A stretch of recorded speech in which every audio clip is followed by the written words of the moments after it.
without celebrating Du Bois.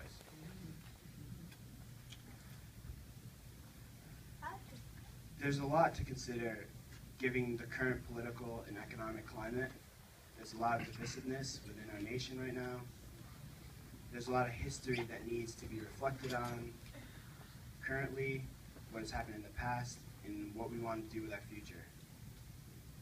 I'm excited today that we have all the young folks, the leaders here from our community, who are activists, educators, who are going to kick us off, because their voices are the voices of our future.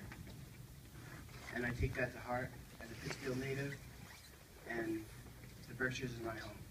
The Berkshires is our home for all of us. Du Bois was a forward-thinking historical icon. His legacy resonates with all of us, and I think that deserves time. It deserves a time and place in today's world. There's so much history behind his meaning, and he's known for the 20th. He's known as saying, the problem of the 20th century is the problem of the color line. Today, we're in the 21st century, and we're still up against that. But on the flip hand, I also think about Du Bois' legacy and the legacy of other political leaders that we have, and how there's still hope. Dr. Martin Luther King says that the moral arc of the universe is long, but it bends towards justice. So as we go further, and as we listen to the voices of our future speak, I want us to all think about that deeply.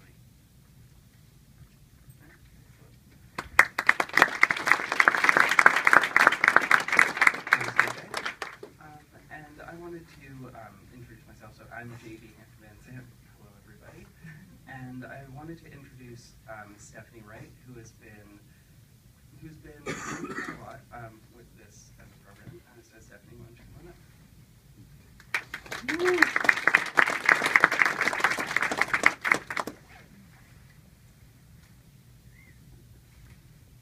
Okay, I'm going to start with the Happiness Toolbox. I started teaching, we have young students right here in Great Barrington. I think those kids were like first grade through sixth grade. And we started talking about W.E.B. Du Bois in length.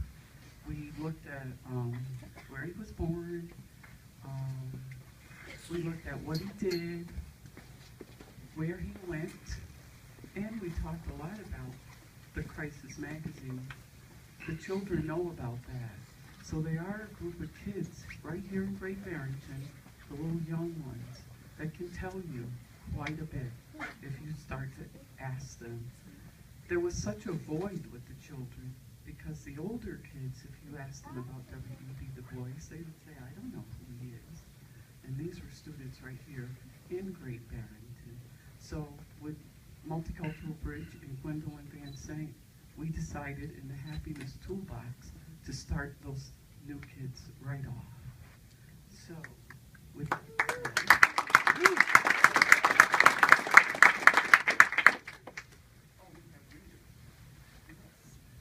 All right. So we have a few readers here. Okay. Give me a second. I'm just trying to figure out this a little bit.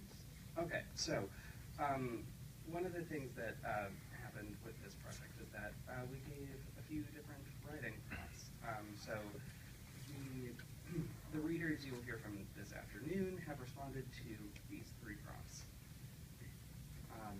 We've asked these how living in their community in the Berkshires inspires them to make the world a better, fairer place.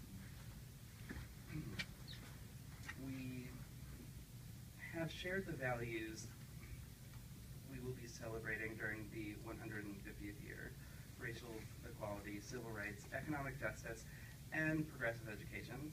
And we've asked the youth to reflect on these ideals. That was prompt 2. And prompt 3. We shared the following words from Du Bois and asked the youth to consider what they are resolved to do in the face of injustice. So, Du Bois writes, I am resolved in this new year to play the man, to stand straight, look the world squarely in the eye, and walk to my work with no shuffle or slouch. I am resolved to be satisfied with no treatment which ignores my manhood and my right to be counted as one among men. I am resolved to be quiet and law-abiding, but to refuse to cringe in body or in soul, to resent deliberate insult, and to assert my just rights in the face of wanton aggression. I am resolved to defend and assert the absolute equality of the Negro race with any and all other human races, and its divine right to equal and just treatment. I am resolved to be ready at all times and in all places to bear witness with pen, voice, money, and deed against the horrible crime of lynching and of Jim Crow legislation, the injustice of all color discrimination, the wrong of disenfranchisement, for race, for sex, the inequity of war under any circumstances, and the deep damnation of present methods of distributing the world's work and wealth. I am resolved to defend the poor and the weak of every race and hue, and especially to guard my mother, my wife, my daughter, and all my darker sisters from the insults and aggressions of white men and black, with the last strength of my body and the last suffering of my soul. All right, so that was what he said.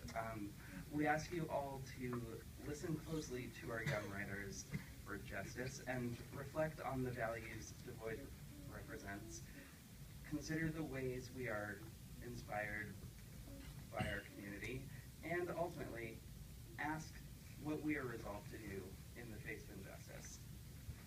And all right, so we're going to start off with our first reader. We're going to start with Tristan Olson, a senior at Monument Valley High School. Come on up,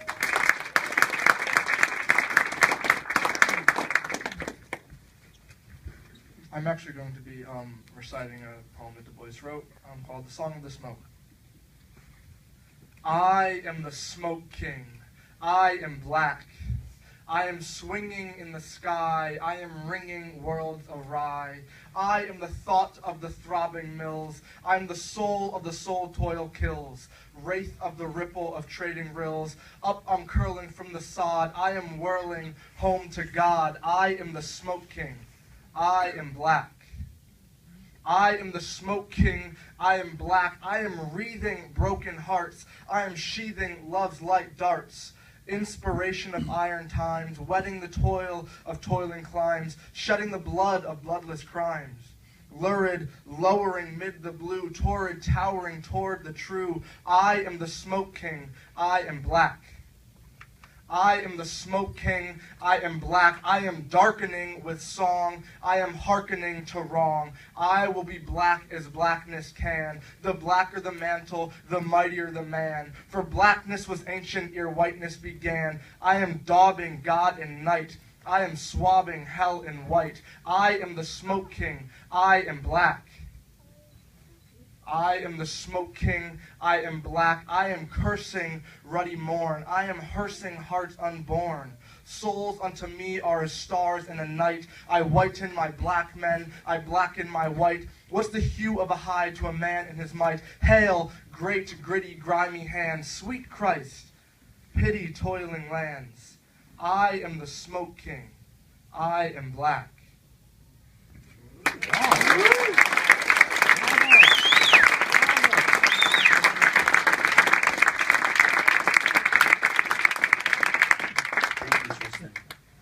Our next reader will be Wesley Hampton Vincent, 6th grader at Monument Mountain Middle School. Monument Valley Middle School.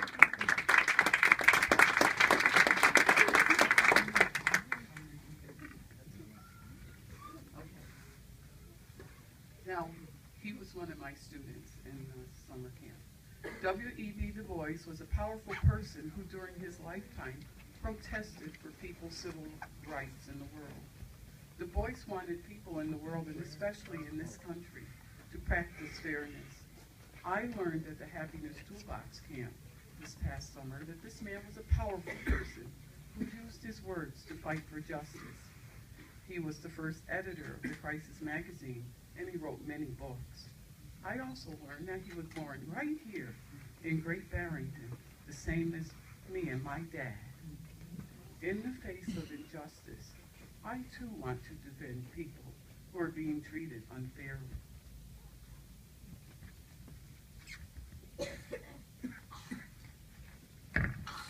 Justice means to me that all people should be treated fairly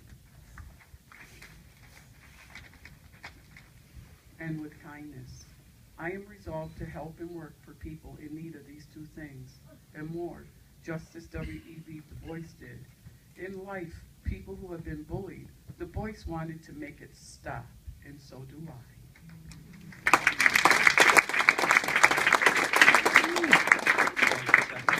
Good work, Wesley. Wesley's my little brother.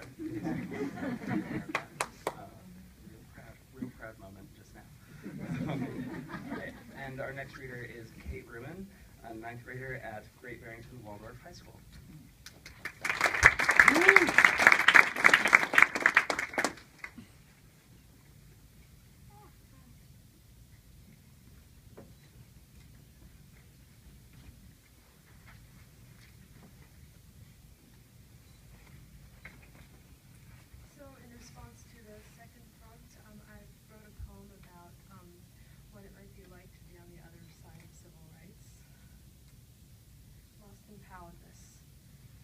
We're lost, stuck in a whirlwind of pale faces twisted into rage at us. Our pale skin does not have a place in this world. They think of us as nothing but animals, kicking, punching, and keeping us from doing what we love. We're stuck. If they do anything wrong, they blame it on us, and then we're doomed to die. This is wrong. We need to stand up for our human rights, fairness, equality, and justice. We must not care about the sea of pallid faces that swallows up our life. They'll kick us, slap us, kill us, but we will show our strength and fight for what we need. We are strong.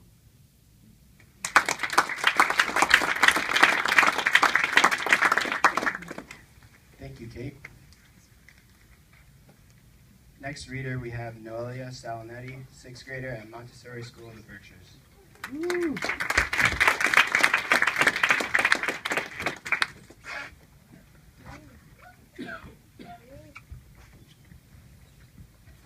In response to the prompt, how does living in your community in the Berkshires inspire you to make the world a better place?